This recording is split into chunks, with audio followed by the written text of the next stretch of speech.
Have you got the latest generation of Shimano 4-piston brakes fitted to your bike? Have you just fitted them, or are you needing to bleed them after doing a really gnarly race run? Well, today I'm going to run you through how to bleed those brakes and how to get them feeling sweet again. Let's go.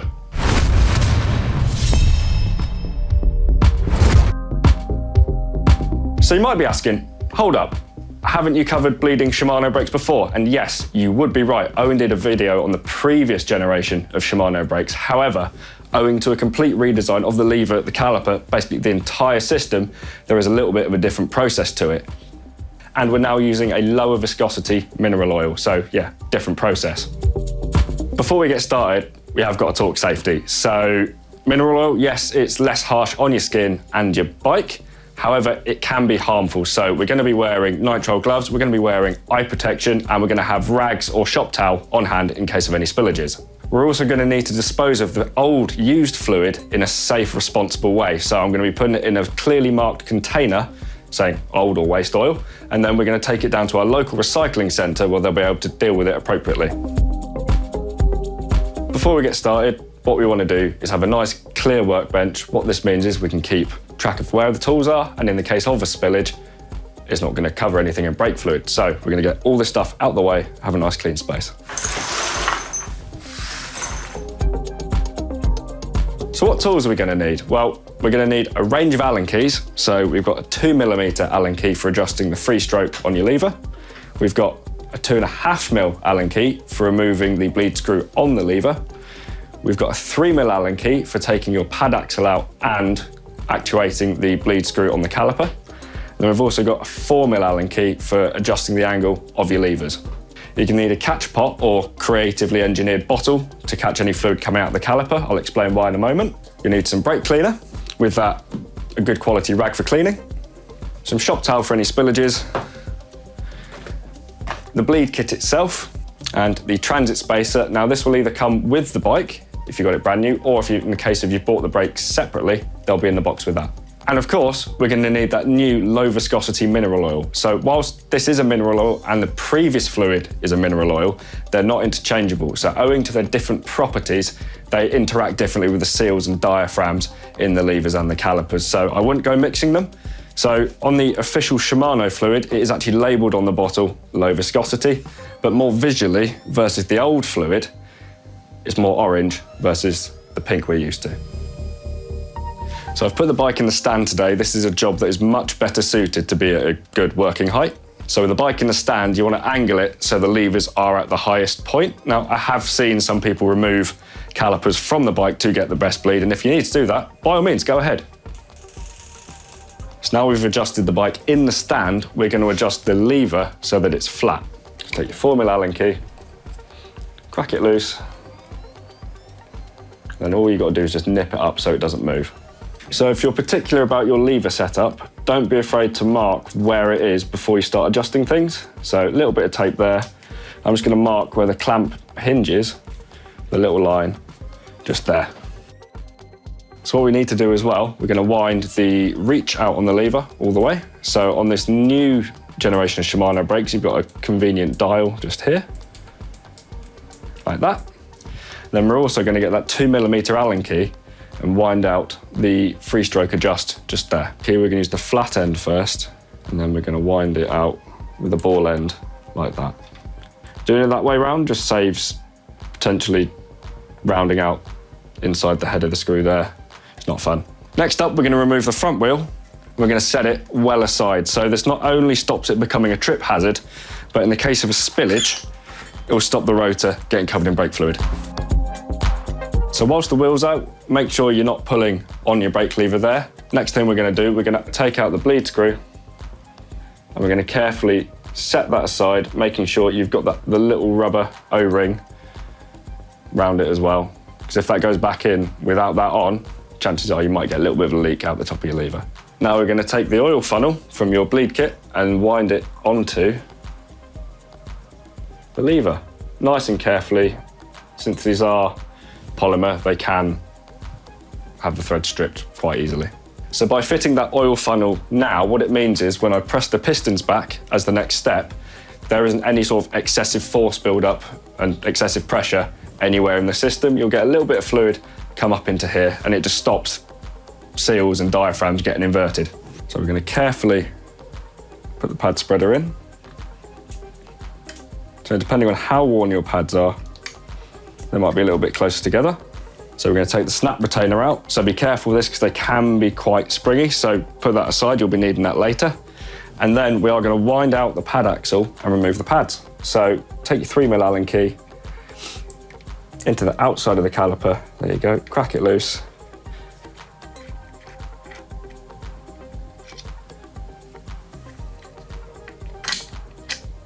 There we go.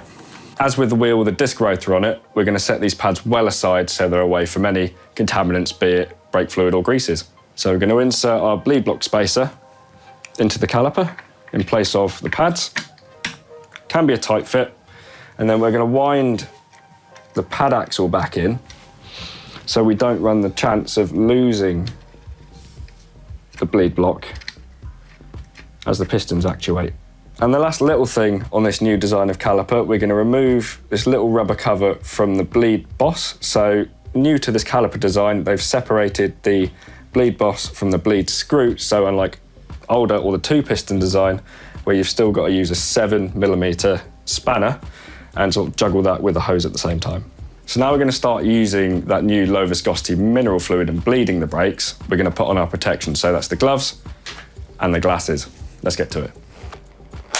So we're going to make sure, before we get going, that this oil funnel is still nice and secure on your lever. It's all good. And then we're going to fill the syringe with fluid. So the syringe is made up of syringe body. And then in the case of Shimano, we've got this really nice hose here that's got this barb inserted in the end, which interfaces really nicely with that bleed boss on the caliper.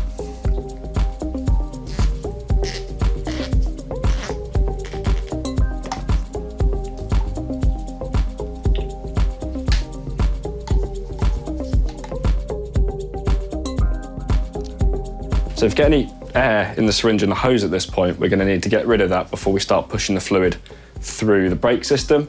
We don't want to introduce any more air that may or may not be in there. So what we're going to do, we're going to tease it to the top of the syringe, and then any sort of bubbles up to that, we're going to grab a little bit of rag and carefully get rid of it. Just a light pressure on the end of the syringe, and that should do it.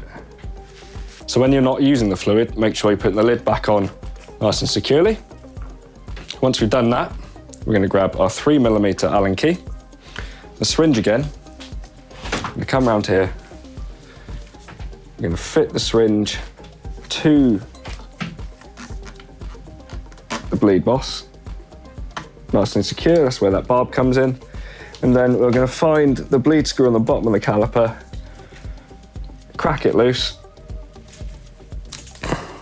like that. And then we're going to gently press on that syringe. So you want the bleed screw open far enough to allow fluid movement, but not so far that fluid is leaking out of it.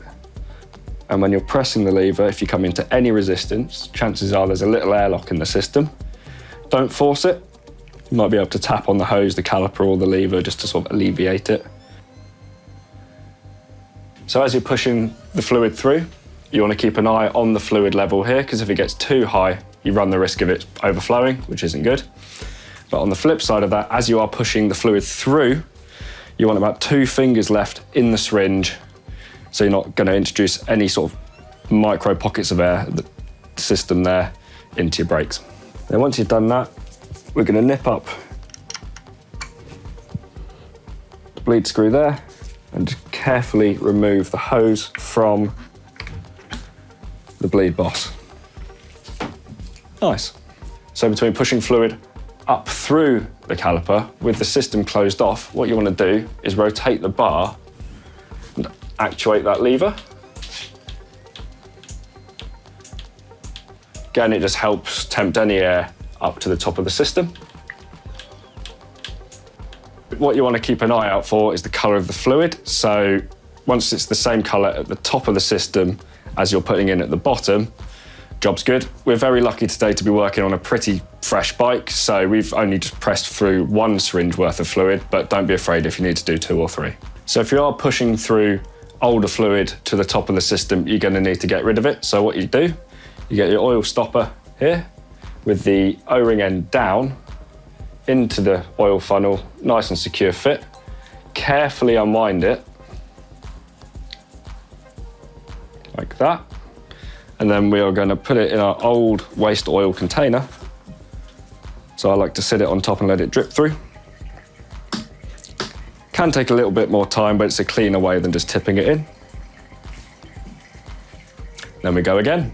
So next up, before we refit the funnel, we're going to put a little bit of fresh fluid back into it. You'll see why in a moment.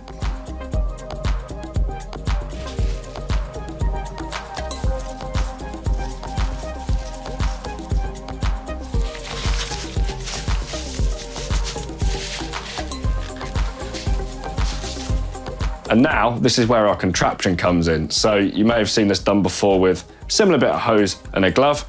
I like to use a bottle because one, it's reusable, and two, it's easy to get rid of the old fluid because you just take the cap off and away you go. So like with the syringe, we're going to fit it to that bleed boss just there. So what we're going to do next, it's sort of reminiscent of an older way of bleeding brakes, but we're going to just pop this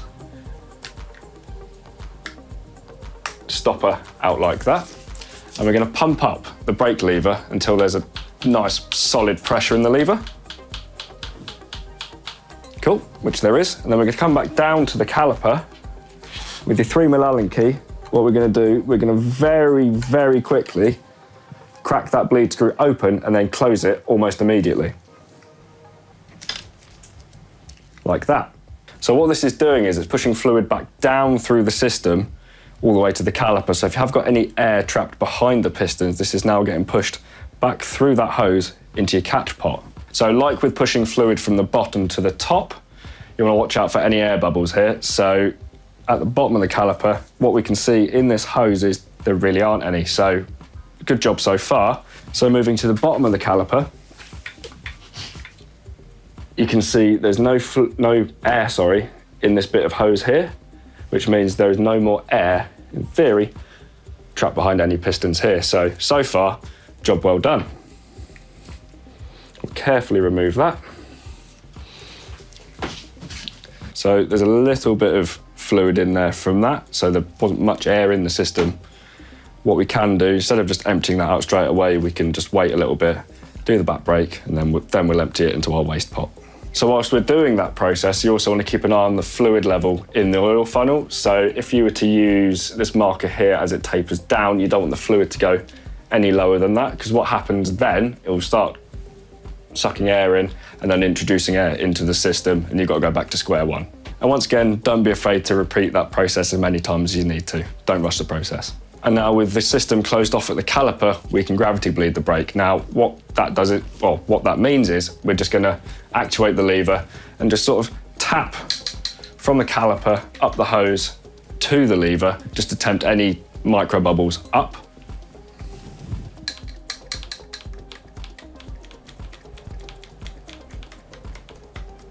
So once you're happy there's no air bubbles coming up in the system at all, you can plug the funnel with the stopper, carefully unwind it, and then empty the contents into your oil container. It's worth saying, don't be afraid to change your brake fluid often or dispose of oil. It is essentially consumable like your pads and your rotors. It's all just part of that system. Cool, and then with a little bit of rag handy, because you are going to get a little bit of overflow here, reinsert that bleed screw into the lever. Take your time with this, you don't want to cross thread it, and the threads are quite fine. Just nip it up like that, and then wipe off any excess. For now, we can come back later and with a brake cleaner and a clean rag. So no matter how careful you are going to get a little bit of brake fluid on your hands, and this is exactly why we wear these gloves. So now we're going to take the gloves off because we're done with the fluid. Essentially, we're going to clean the caliper up, refit the pads, and then look about setting things up again. So we're going to remove the bleed block,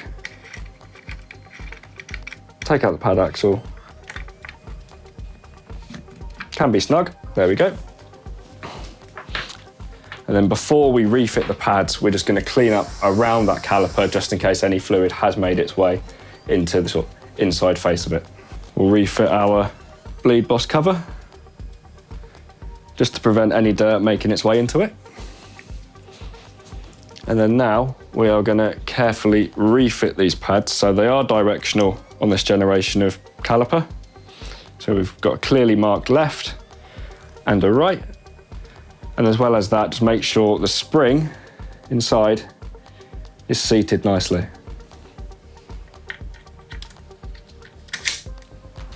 Now, depending on where you are riding and how quickly you get through pads, it might be worth just putting a tiny little bit of grease on these threads. Across all brake systems, I have had to previously drill these bolts out where they've corroded and seized in. That's not something you want to be doing. And then we've got the snap retainer, like that, voila. So we're going to insert the transit spacer into the caliper, just make sure it snaps onto that pad axle. Now the reason we're doing this is we're going to actuate the brake lever, and this will advance the pistons just enough evenly, and the evenly part is the critical bit in that. So with some 4-piston brakes across all brands, if you weren't to do this and just set the caliper up over the rotor, you could sometimes get pistons advancing quicker than others, and then that means the caliper's not going to be sat completely square over it. So by doing this, essentially you're going to advance all the pistons evenly, and meaning you can set that caliper up nice and square over your rotor for the best brake performance. So once you're happy with the quality of the bleed on that brake, you can either repeat the process on the other end of the bike, which is what I like to do personally, just because it gets the messy part of the job done first, and then you've just got to reset things up. So refit your wheel, realign your caliper, and make sure you're putting your lever back to the right position, and that includes your free-stroke adjust and your lever reach. But don't be afraid to go back to any of the steps in this process and repeat them. Again, it's a process that's better if you take your time and you're more relaxed with it, you'll likely get a better result for it. So I genuinely love making these videos and helping you guys get the most out of your bike. So jump into the comments, let me know what maintenance things would you like to see. Has this helped you set up your new brakes? Let me know. I've been Adam, this is GMBN Tech, and I'll see you soon.